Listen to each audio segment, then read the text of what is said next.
christened here, and my parents exchanged their wedding vows here. When I watched the praise dancers, I decided that is what I wanted to do. When I started, it was more than a dance. To me, it was joy. Speak up louder, louder. Then I started step with Miss Dara.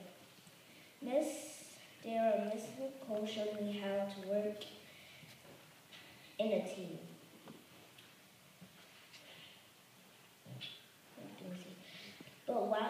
But when I go to church, I cannot wait to go to Sunday school with my friends Julia, Leela, and Josie. And my Sunday school teacher, Mr. Vella. But why do I go to this church? I go to this church to learn about God, not to go on trips, eat, or play. I could just stay home and watch TV, but I don't. Because of this church, Sunday is my favorite day of the week. I could go to any church in the world, but there will be no comparison to St. Mark's. So that is how St. Mark's is special to me and why I come here.